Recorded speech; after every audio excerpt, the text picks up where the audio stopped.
Ladies and gentlemen. I want to know, can you find your mind?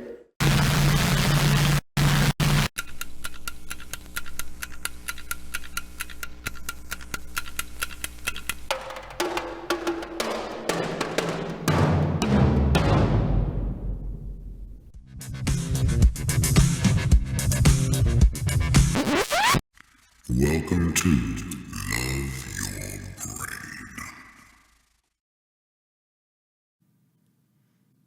Hello, beautiful people. My name is Eric. Hey everybody, my name is Dave. How is everybody this week? Good. Excellent. Good, yes. Excellent. Wow. How are you tonight, Eric? How am I tonight? Well, the first thing that comes to mind is that I'm a little nervous. I'm a little nervous tonight, which I always am a bit before the podcast, but a little extra tonight. You really are before the podcast? Yeah. Oh, yeah, definitely, man. I've learned over the years to kind of hone that nervous energy into creation energy, especially like, being a musician and playing a lot of gigs for many years. I would get very nervous to the point of like dry heaving. And then right before I'd get on stage, I would transmute somehow. Cool. I'm sorry, I was just indicating to Eric that he had moved further away from the Let me mic Let when me he was position sound myself. checking. Let me position myself. Yeah, well, if you were to say, like in this particular case, and not to skip over that, that's pretty good. I don't actually get performance anxiety No? too much. But then again, I've never played in a stadium either, Well, I have, but nobody was in there with me. Nice.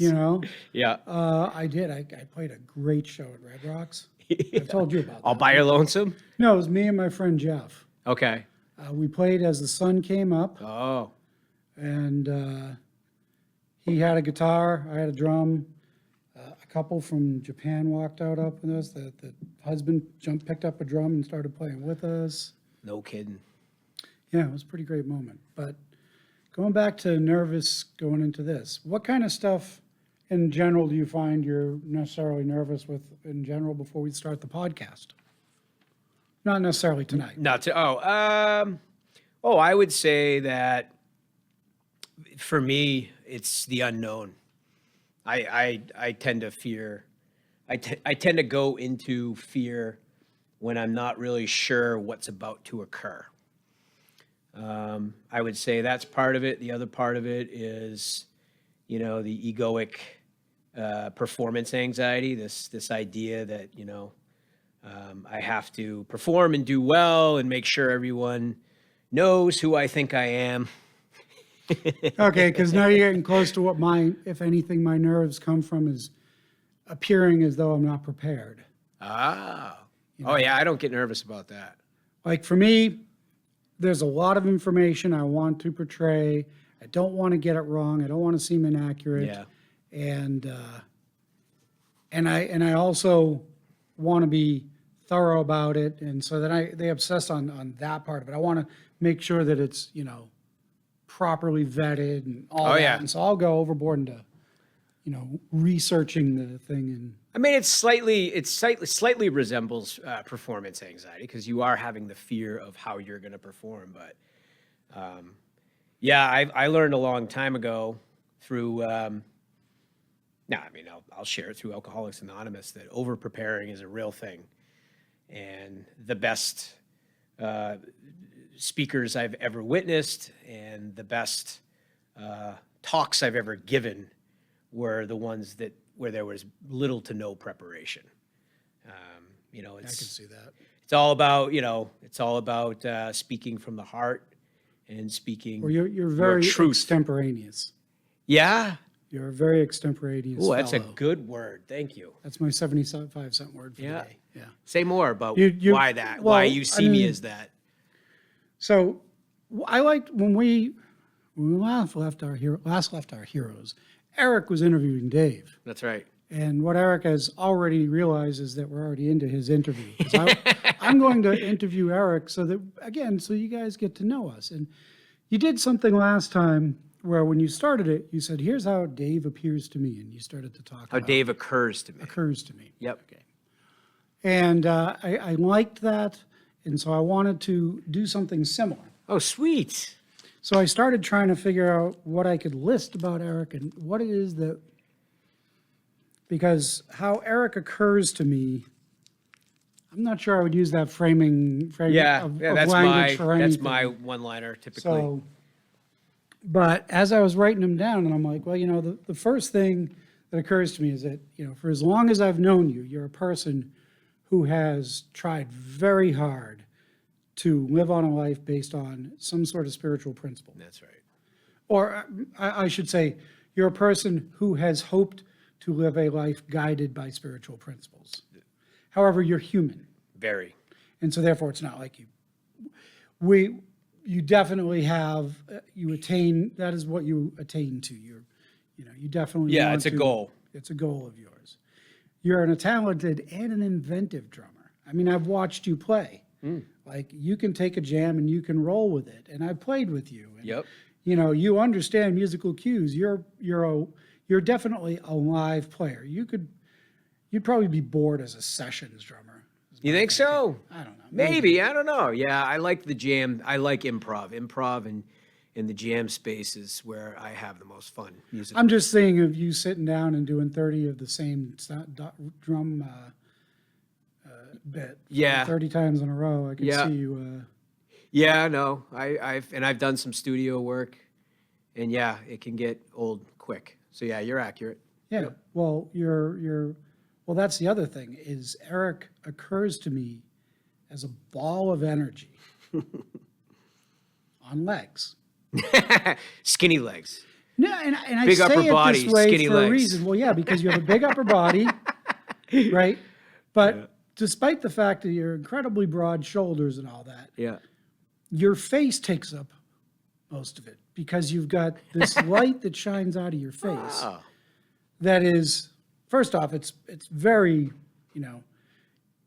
if you know Eric, you know what's going on by looking at Eric too. Your face shows your emotion, whether you're displaying it or hiding it or whatever. Yep. Your face is there, and you're just this big ball of energy on legs. I love that. Yeah. And for most of the time that I've known you, you've been a business owner, Yep. preferring not to work for others. Correct. Altruism is also something that runs deep in you. You Yep. started the Kindness Cures Project. You've always been a fairly altruistic person, working to help others anyways. And then I'm like, well, crap. Holy crap, you're in the gym all the time. I mean, he's got that body because he's a weightlifter. He's kind of a fitness buff too. And I'm like, yeah, I mean, I don't know if I'd even call it bodybuilding, but to some extent, it's more, some of it was bodybuilding for some period Yeah. of time. Until my body said no more of the heavy stuff. Yeah. Yep. So and then I'm throwing that in there and I'm like, but we're here in this room because you and I are existential thinkers, Yes. And so all of a sudden we're throwing that in the mix too, and taking all that and your words, you are, and let's see if I get this right, the dumbest smart guy you'll ever meet. Close. I like to say that I'm the most intelligent dipshit you will ever meet. Okay, there you go. I probably use that line at least once every couple days. And it's That funny one will because get I beeped, also of course. prove it to people quite often, especially people that get to know me over time, like my business partner. And I'll say something or I'll forget something or I'll just do something and I'll be like, see, he's like, yeah, you're right. No doubt.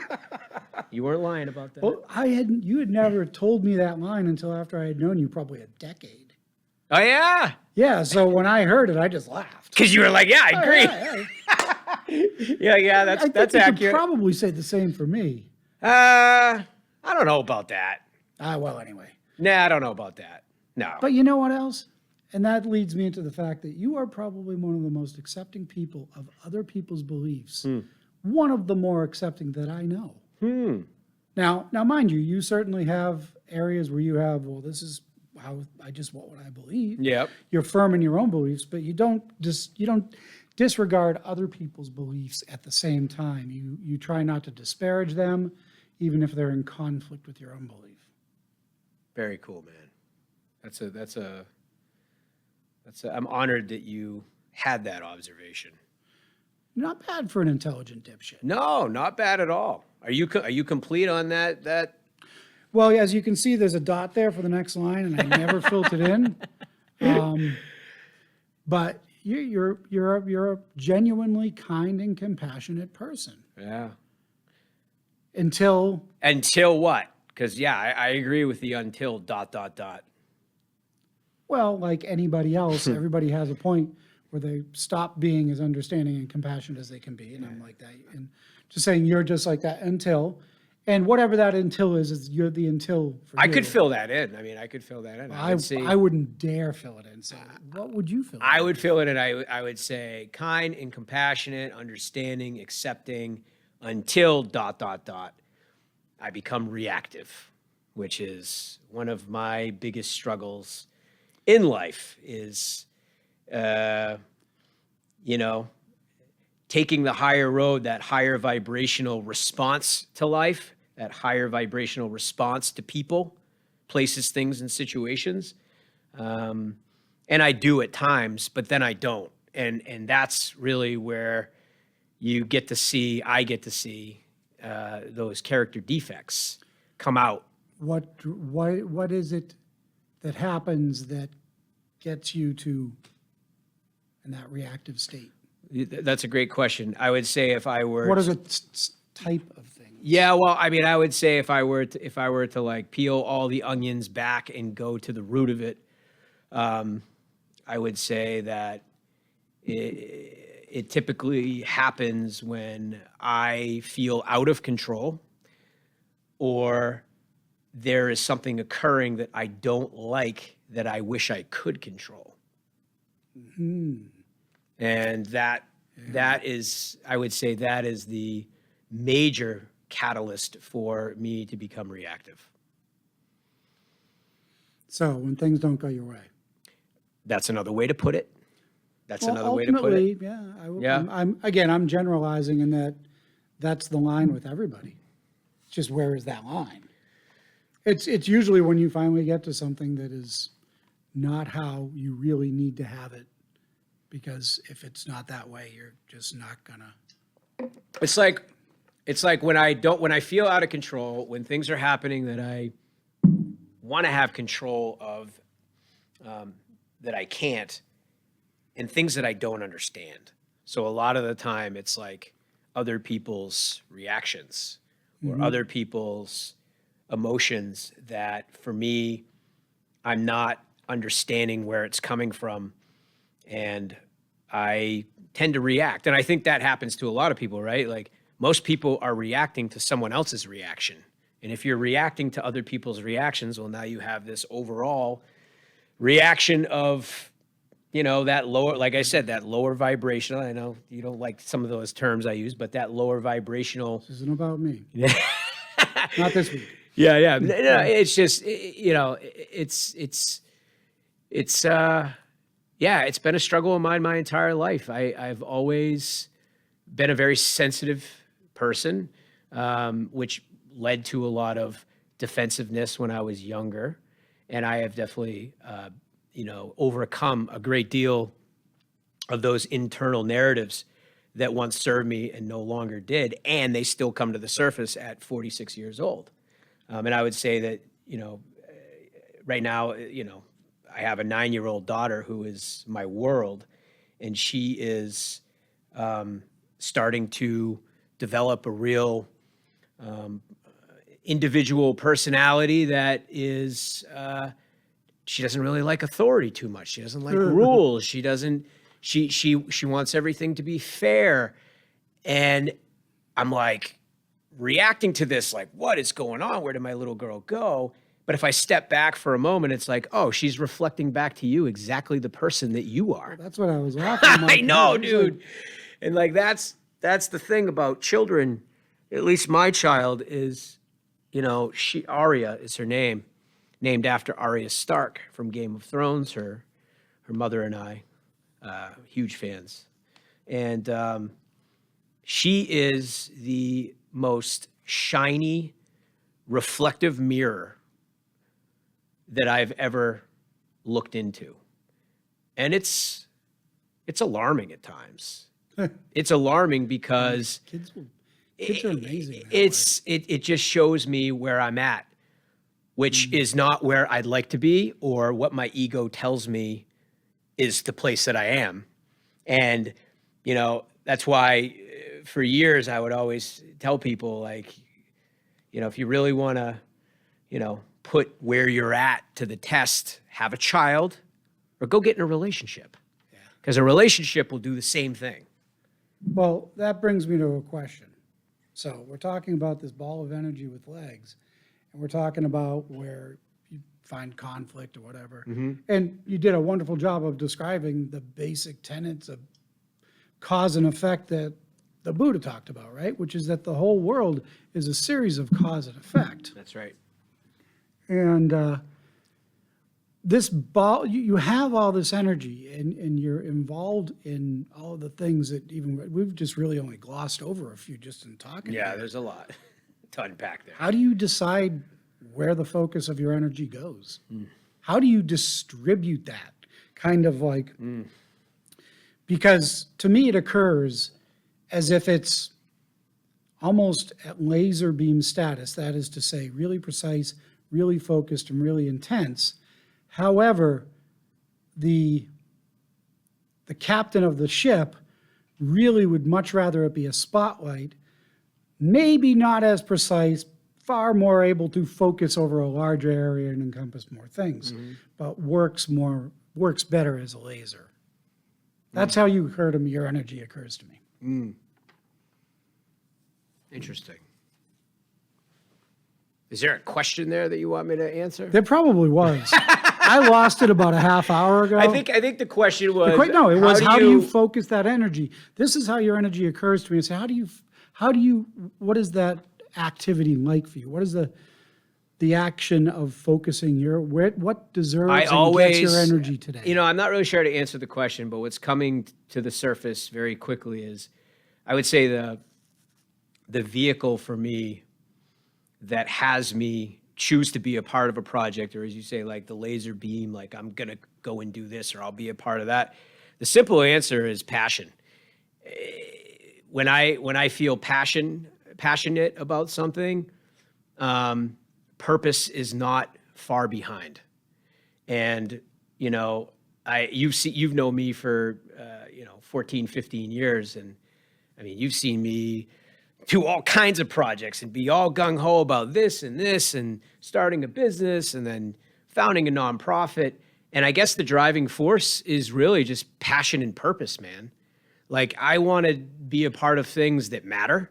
I want to be a part of things that light me up, that get me excited, and that have a real impact. So, yeah, that's my answer. That's a pretty awesome answer. It totally wasn't the question I was asking. I know, and So that's I love why it. It's way better. You can ask whatever you want. I'm just going to answer whatever question I think I heard.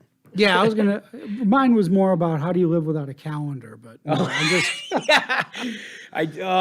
Dude, the calendar talk. We don't. God. No, and you know anyone that's listening to this that knows me is just like rolling their eyes and smiling. And I do. Like, I completely spread myself too thin.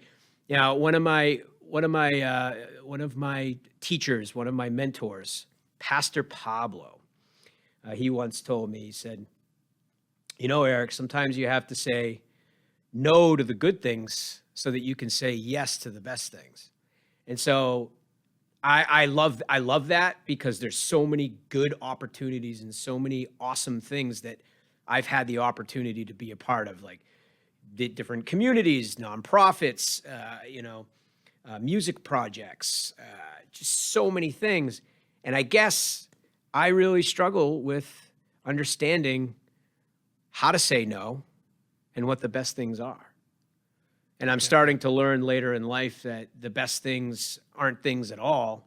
and they're not projects, and they're not events. And The they best don't, thing, and they don't fit comfortably in a calendar No. or any sort of structured time schedule. No, Unfortunately, I find the creative, the sublime, the spiritual, Yep. those things do not conveniently fit into a schedule or a calendar or anything. no, like they that. don't.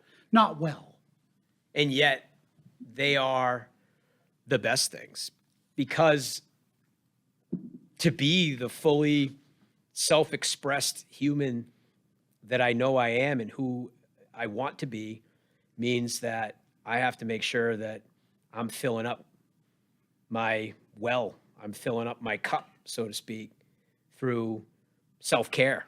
And at 46 years old, I'm real like this past year, man, I realized that I could only go so far with being as busy as I am. And the stress got to me, and it knocked me out for a while. And one of the results of that season of darkness is me understanding what it means for me to take care of myself, and what's required of me for myself to make sure that I'm okay. And it's real simple shit. Like, it's like sleep. It's going to bed at a good hour and like getting at least 7 hours of sleep. It's, it's pausing and taking a moment to not do anything, which I struggle with because I am one of those people that, unfortunately, I have always equated, resting as synonymous with laziness. So I have this internal dialogue that if I'm not constantly doing something, that I'm lazy, or I'm not catching up on this laundry list of stuff that I have. And it just doesn't work. And I'm in a period of life now where, man, my daughter is the most important thing to me, and quality time with her, and all these things that you can't put in a schedule, which is just the way that, someone carries themselves throughout life. Yeah. So there's been a big shift this year, and I'm rambling, but go ahead. No, that's okay. I mean, because, you and I, if nothing else is clear about this, is that you and I often come into this room and discuss things and come at things from such a completely different manner but we always end up at a very similar destination at the end. Yep. Although I'm sure there's people who listen to it and who think we're both freaking flakes, and that's fine, whatever. You do come at things differently. Like, I know you've been involved with, now I in the past have gone to some like men's weekends and things like that. Went to a few men's groups to kind of check them out. But I know you've gone, for me, it was a visit. I know you for a while. And this is more of a personal thing. What kind of stuff do you feel like you got out of that helped you? Because I know Got out of what? The men's? working in men's circles like that Oh, for yeah. extended periods Yep. of time. Okay. Because I know what some of the 12-step stuff has Yep. done for you. I know what your education has done for you. Yep. I know what your practical working spirit, and I wonder how much you can say you brought that forward as a father, Mm-hmm. as a boyfriend, as a husband, as a Yep. friend. Yep. Yeah. I mean, you just want me to make a general statement of what I've gotten out I of don't want men's you to work? do anything. I Yeah. can ask you another question if you want. No, that's good. No, men's work has been a big part of my life for the past, I'd say, 8 years. And I realized when I first got involved with men's work how important it is for me to have honorable men in my life. Only a man can understand a man like only a woman can understand a woman, right? A lot of the time when I am in community and there's like some healing thing going on and there's men and women, typically when there's men and women, subconsciously and or consciously, people will wear certain masks because you know it's less likely that you're going to divulge and spew all of the truth of whatever's bothering you or whatever has you not being pleased with life. And what I found is that working on a men's team, I'm able to completely take my mask off. And once again, I'll say with honorable men. And another lesson that I've learned. I can see why that would be a big deal. Yeah, well, and that's the other lesson that I've learned, in general with the people I associate with is the importance of the process of vetting. And I when I was younger, I did very little vetting, and now with age and experience, I vet.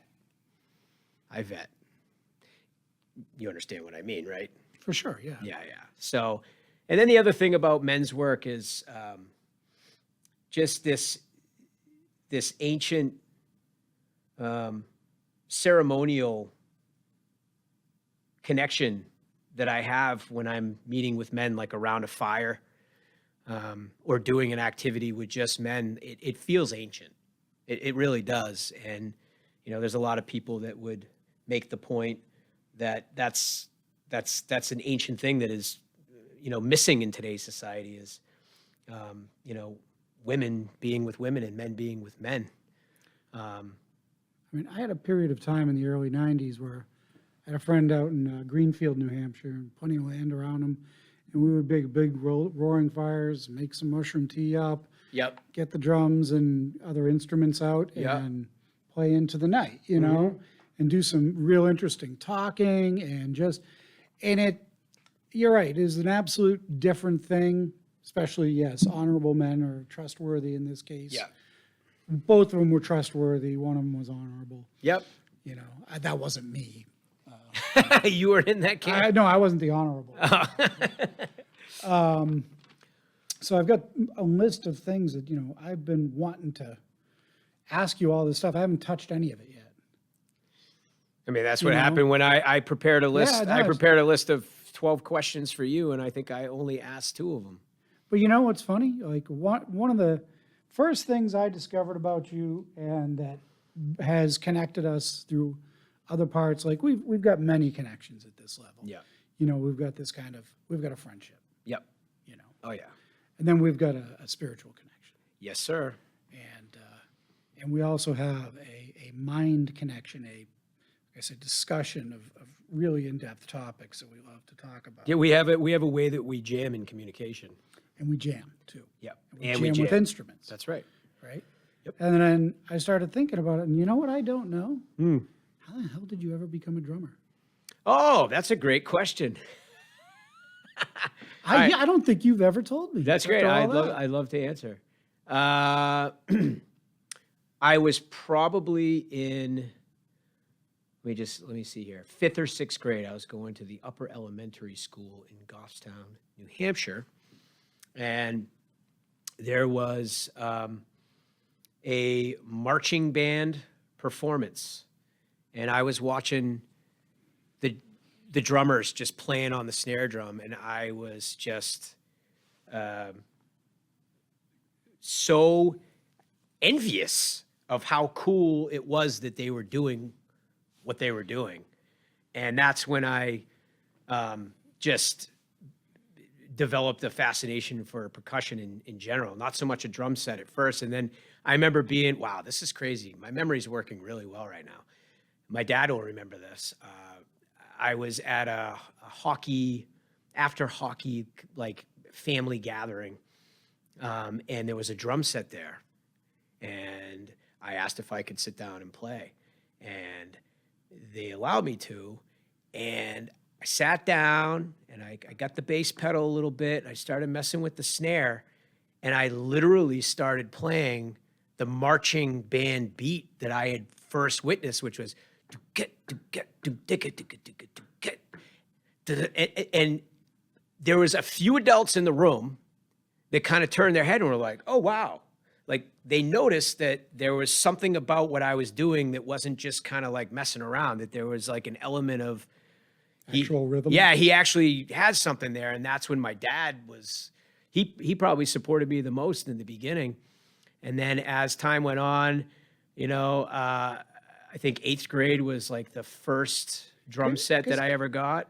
Yeah, because I want to stick something right in there because I think it's a serious commitment on a parent's part to endorse a drummer. Oh yeah, yeah. I mean, my parents, they wanted me to play the trombone like my grandfather, and that lasted for like a week. The first week it's you're learning how to clean your instrument, and a trombone there's like no notes, there's nothing to hit. You have to like find it in air, and it just wasn't my jam. But influences of people too that had me want to play drums. John Bonham, definitely, huge Led Zeppelin fan. And this is maybe a different answer that you've heard from drummers before, but actually Mike D from the Beastie Boys. The Beastie Boys' Check Your Head album was, one of my, I call it my coming to album. It's like when I realized that music was more than just something that I enjoyed. It was like a part of my spirit. It was something that I'm here to create.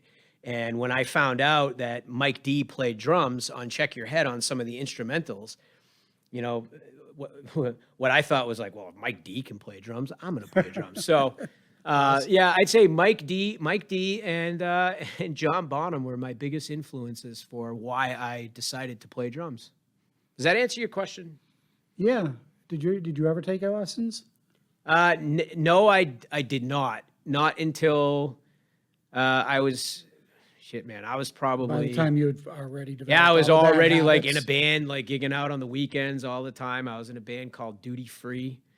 We actually won the National Battle of the Bands in 2005 and got to open up a big festival on Randall's Island in New York, where Tom Petty and the Heartbreakers played, and the Foo Fighters were there. But anyways, So it was during those ultimately, days. in a way, shared a stage with all them. Yeah. I've done some cool stuff, but I didn't take a lesson until I started watching other drummers that I looked up to, and I was like, oh wow, why I need to figure this stuff out. And I remember the first lesson I took, it was with Jazzy Jeff in Milford, wicked talented jazz cat drummer, awesome guy, and he's like, all right, show me a paradiddle. So I showed him my version of a paradiddle. He's like, dude, that's not even a paradiddle. I'm like, oh wow. He's like, let me see you hold your stick. And I'm like, this is how I hold my stick. He goes, bro, hold it this way. You're going to get way more reaction. So I then realized that I had picked up so many bad habits over the years. So yeah, I started taking lessons from him. And Josh Francis. I want to shout out to Josh Francis. We went to college together at Keene State, and I was in a band there, and he was in a band too. And he actually taught me how to read music. He spent about 2 weeks with me and was very patient. And I remember the day we were in the basement on Bruder Street when I was in the band called The Farm, and it just clicked. It was like, oh, I get it. So thank you, Mr. Francis. That's awesome. Thank you, Mr. Francis. I love doing shout outs. This is so cool. Well, Anyways. didn't you bang on 5-gallon pails in Goffstown too? Yeah, great. Here we go. Yes. That's up to you. Yeah. Yes, I'm an original member of Recycle Percussion. Yeah, it started off with me, Justin Spencer, and Aaron Fairhurst. And I remember we were looking to do something for the talent show in 1995 at Goffstown High School, which is actually where Dave and I are right now. Ooh, shout out. Yeah, shout out to GTV 40 and all the staff. Amazing human beings. Yeah, so we were sitting around, and Justin was big into some of the street performers down in New York City that played on buckets, and I was big into Blue Man Group and Stomp, and so we just kind of made our own little mishmash of those different percussive groups, and we did our first recycled percussion performance on Goffstown stage in 1995, and that was before they really took off. So it was either continue to play on trash cans or go to college, and I decided to go to Keene State College in 1997, and then what was it? A few years later, they were on America's Got Talent, and then they got a pretty sweet gig in Vegas. So yeah, it's cool. And you got some pretty sweet education, and now are a pretty smart guy. I'm just saying, like, I'm glad you did what you did too. Yeah, me too. Could you see you in Vegas? It wouldn't have been a good scene. So I didn't get clean and sober till 2010, man. And you can use your imagination. I don't think Vegas would have been a good place for a young person who had substance issues. And I don't think the interviewer is supposed to snort when they ask you a question. I mean, Vegas is a blast from what I remember, but Yeah, no, it was the right move. Yeah, and I did. I went to Keene State College, and I am very, very grateful for my education, even though I do absolutely nothing with it in terms of how I make money. That's fine, and I'm still paying off student loans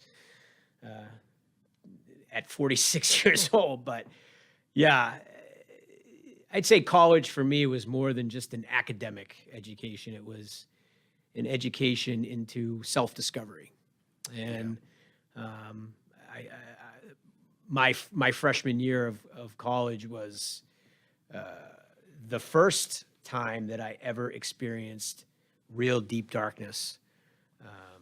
And it was really me having this revelation that I did not know who I was. And that really who I thought I was based on the people I surrounded myself with up until I went to college. There was almost like an expectation that others had on me that helped me understand who I was and what I was supposed to do and who I was supposed to be. And I went to college and it was like, whoa, I don't know anybody. Like, I need to make friends. And there's the hippies over here, and here's the frat guys over here. And then there's, the athletes over here. And it's like, who am I? And, I had a roommate. I'm going to do another shout out. Is that all right? I'm like all about shout outs, dude. You think I'd make rules or something? I had a roommate, Mr. Paul Baldwin, and just looked up to the cat. Like, he was just super intelligent, very well spoken,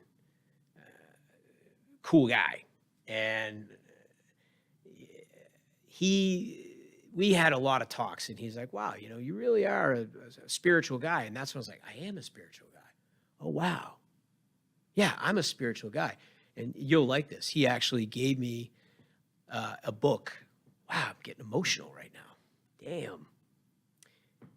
He gave me a book that like changed my life because it set me on this course of self-discovery and understanding that I am something more than Eric Bolter. And that book was Siddhartha by Hermann Hesse.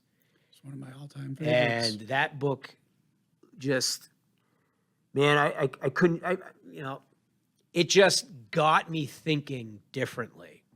It had me seeing things differently. And, Paul, actually, if Paul listens to this, he knows. I've told him almost, I see this man, once every 4 or 5 years. And every time I see him, after we shoot the shit, I'll be like, dude, thank you. Because he got me started on that. Yeah, see, in my internal Siddhartha, you are my Govinda. Yeah, I understand. I understand. No, but you know what, dude? That's one thing that's always struck me is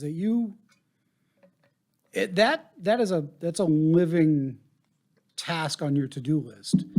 It almost seems like an actual task is to try to live on the edge of a spiritual discovery each day.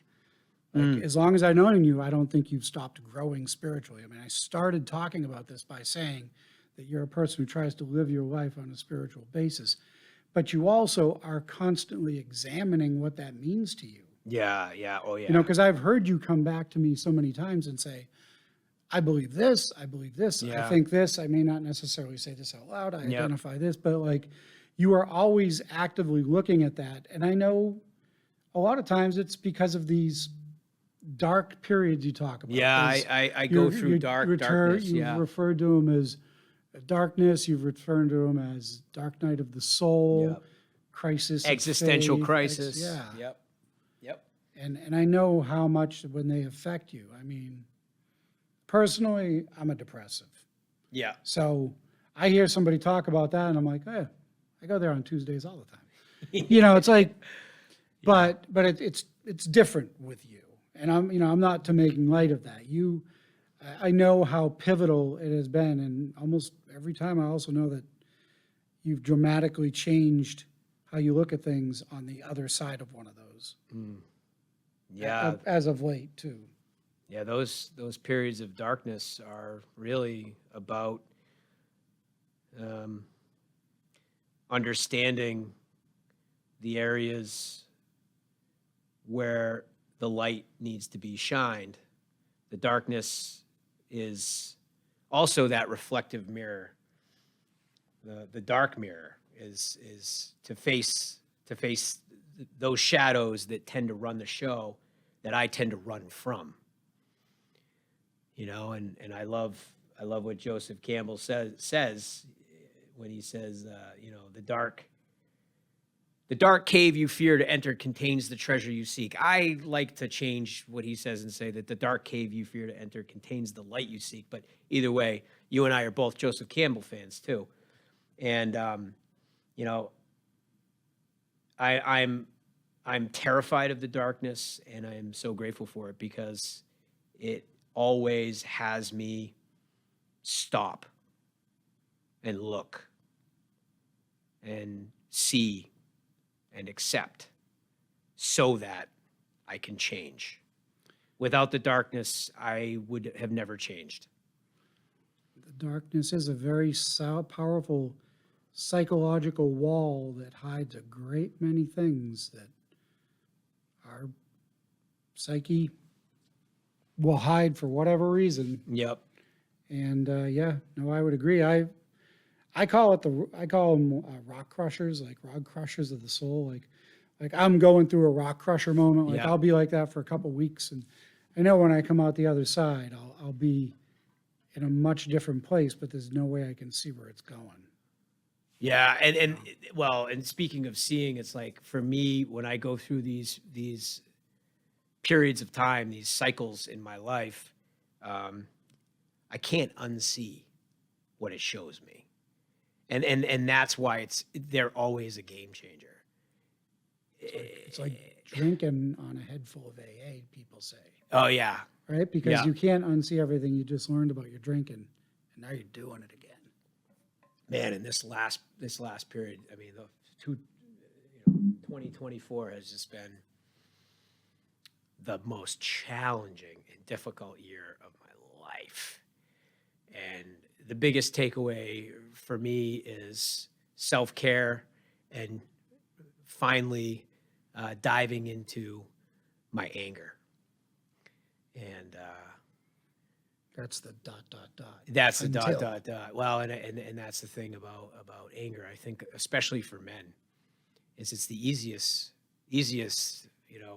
emotion, the easiest reaction to hang our hats on when there's much deeper things at play, much deeper emotions, much deeper narratives at play. And so anger always has given me like a false sense of control. Remember, right in the beginning of this interview, it's like, why is it that I tend to react? It's when I feel out of control or I can't control something that I wish I could. And yeah, anger is something that is easy, has always been easy for me.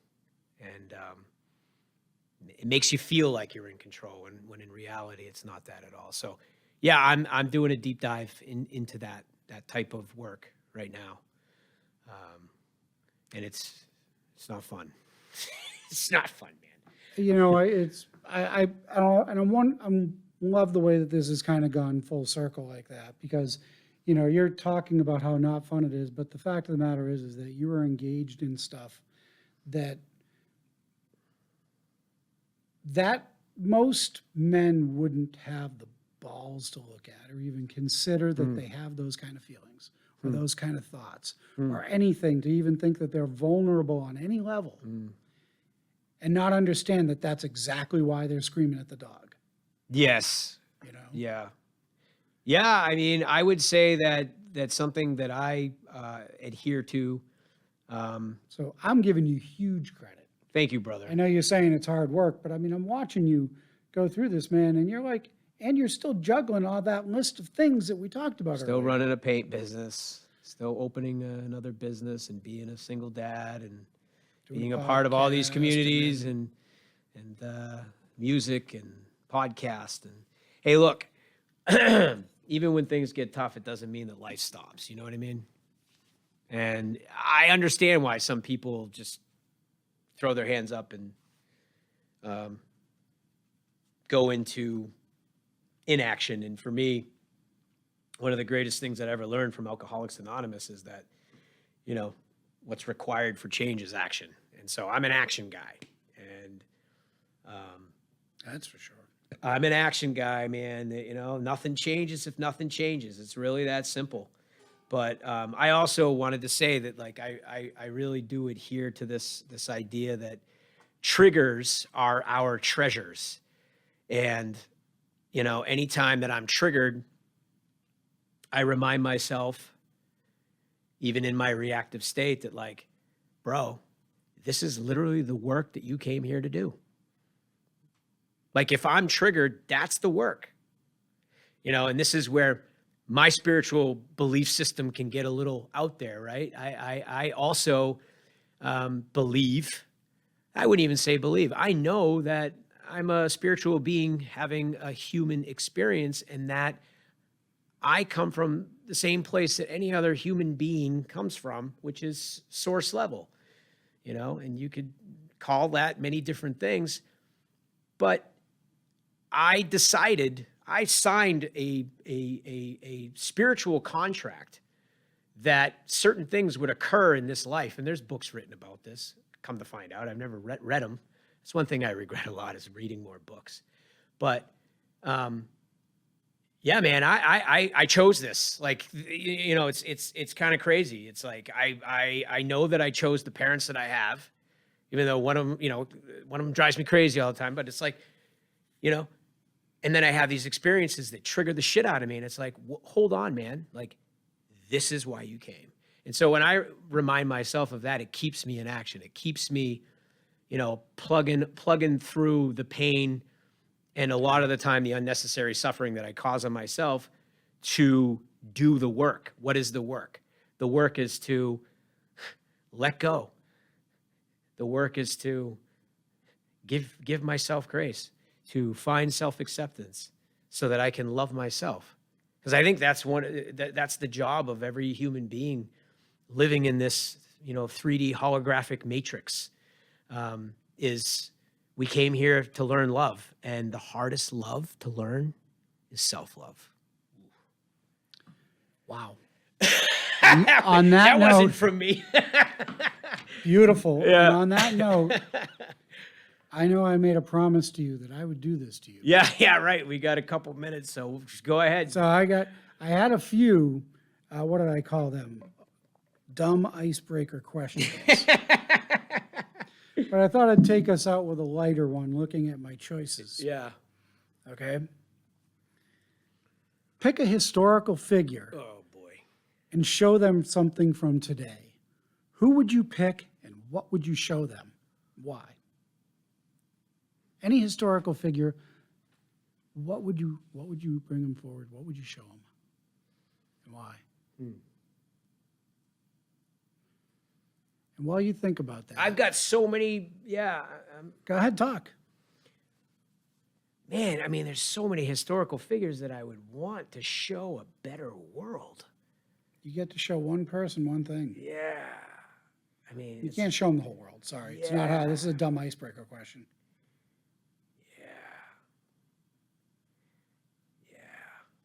Man, that's a historical figure. Well, I thought it was a good question. It's a great question. And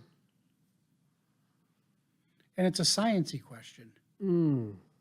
Because based on, Like what's actually, it's not. this is why I'm struggling. Why I'm struggling is because this question has me wanting to pick a historical figure that started something Then that that's good. became Then a that's much good. bigger, Go with it. awesome thing. And Then go with it. I don't like where humanity's at right now. And I'm hopeful, but I don't like where humanity's at. I wish I could show Martin Luther King Jr., how far we've come. And we have come far, but man, there's been some major friggin' hiccups in the past few You can years. show Galileo an observatory. I mean, you can do anything you want here. Yeah. I mean, that is so challenging. That is so challenging. I'm thinking about Nikola Tesla and like how, man, he got screwed. That dude got screwed. And what a brilliant man. And I do believe that, he's a great example of. But what would you show him? I would show him that his stuff is starting to come back to the surface and people are recognizing the importance of 3, 6, 9 energy vibration, and that he was way ahead of his time, and that, people are starting to recognize that he was shut down on purpose.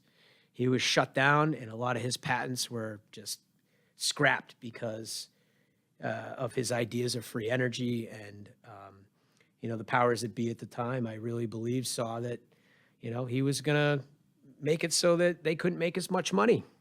And, I would show Tesla that there's a lot of people that are starting to reinvestigate and understand that his work was brilliant and ahead of its time.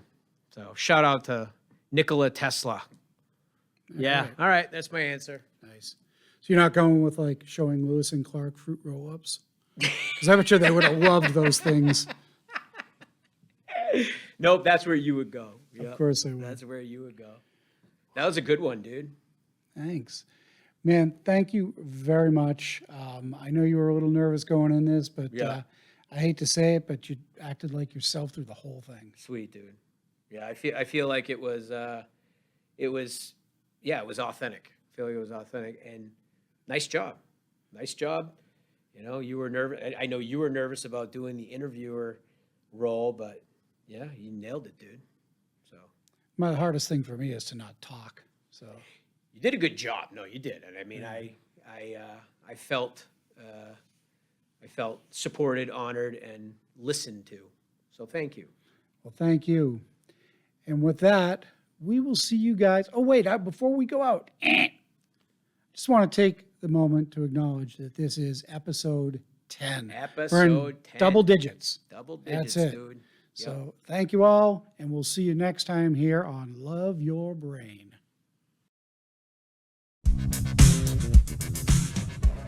Thanks for listening, and until next time. Wrong setting. That's better. Thanks for listening, and until next time, don't forget to love your brain.